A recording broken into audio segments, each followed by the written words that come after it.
Hello, everybody. So, we put up a status last week where we wanted to take your questions, and I'm going to try to answer that. We're trying to have more interactive page on our Instagram where I take in questions and I try to answer and help you through. So, let's get started. We got some questions, and I picked up few questions which could be more generalized questions, and we can take it on from there. Let's get started with the first question.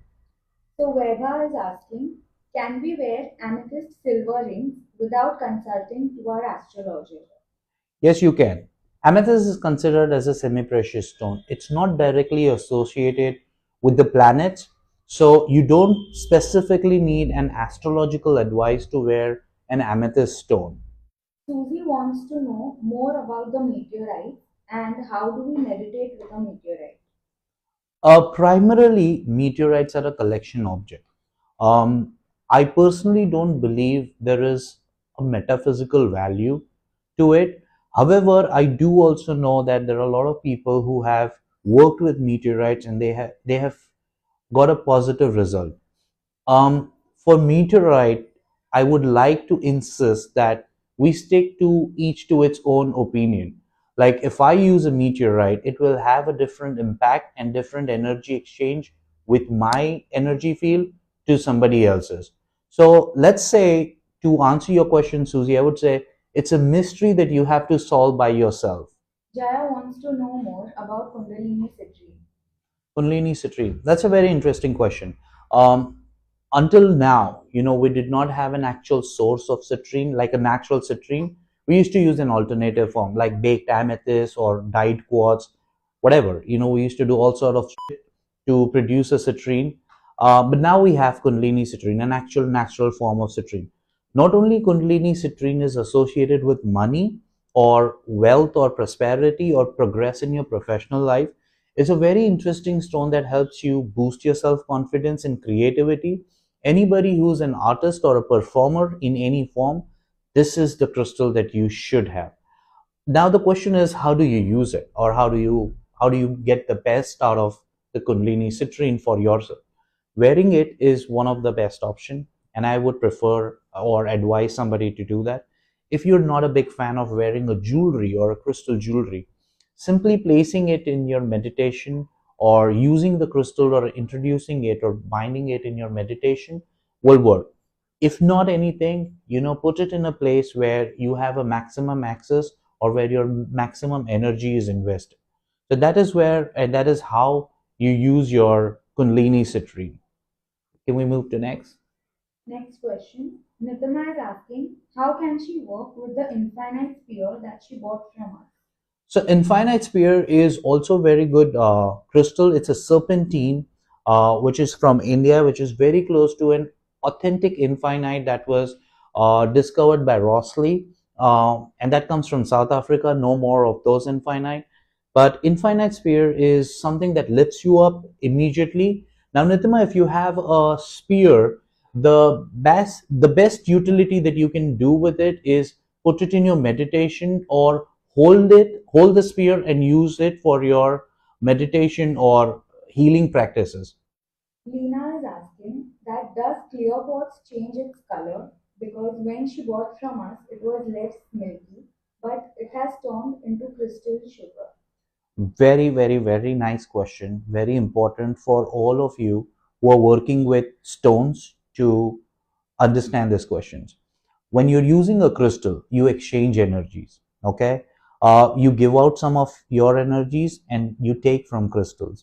That means there is a movement of energy through the crystals that causes displacement of atoms within the crystals, that changes in the structure of the crystals of how they are formed. This is one of the reasons why quartz, rose quartz, amethyst, or any crystal that has a strong color, if you're using it over and over, it will change its original form, maybe, or its color, or its saturation, or its hue. So that's a very good question, and that itself shows that your crystal is an interactive crystal with you, and it's working with you for whatever purpose or motive you're working on. Thank you, sir. Yeah. Next question. Manisha is asking that the moldavite she got from us fell down and it's chipped off. can she still use it? Yeah, if the larger chunk of moldavite is still intact, and if it is still a good piece, and a small piece of moldavite has gone off without causing much damage to the internal structure of moldavite, you can still use it. Tarot Life Yuki wants to know that do crystals really work for healing purposes? Yes, they do. Crystals are very powerful source of energy that is associated with the nature, and they are accumulated with a lot of energy from different parts of the world. And when you bring it closer to you, there is an exchange of energy between your and the crystal's energy field. So if you feel it, yes, it does work. Thank you, sir. This was really helpful. Moving on, Swati is asking, can we keep a picture of couple beneath the rhodonite tower to heal a relationship, or we should keep it on the pointed edge? So I don't believe in this form of healing at all. So I'm not in a great position to answer whether it should be kept under the tower or over the tower. For me, healing or working with crystal energy has a very simple meaning. If I find a crystal or if I want a crystal to be working with me, I possess it or I wear it. There is no such thing where a photographic image would work with this, or a photo would work with it, if I'm able to display or if I'm able to convey the message. If you want to really heal a relationship of a couple, I think you should suggest them crystals and therapies through the crystals rather than putting a photo or working on the photo. Okay, next question. Vani wants to know that in which hand one should wear clear quartz and the lava bracelet. There's a big myth that what hand should be crystals worn to, how should it be worn to, where should it be kept. Let's burst all this myth, okay? um, Whether it's your dominant hand or whether it's your non-dominant hand, it's still a part of your body. The flow of your energy or the flow of your energy field is always or almost equivalent. So it doesn't really matter on what hand do you wear.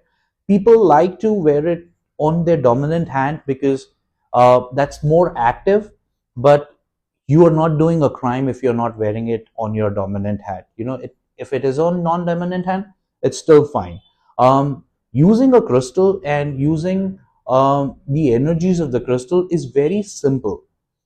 It's very natural process. Let's not complicate it with more rules, because somebody else would like to add a value to it or would like to just say something about crystals. To use a crystal, whether it's lava bead or clear quartz or Himalayan quartz, if you simply want to experience the crystal, hold them, keep them around where you are, and slowly and steadily you will see the changes. Nothing happens overnight, but it happens with a gradual process. So if you're willing to wait for that process to happen to you, give it some time. Thank you, sir. This was really informative. Thank you.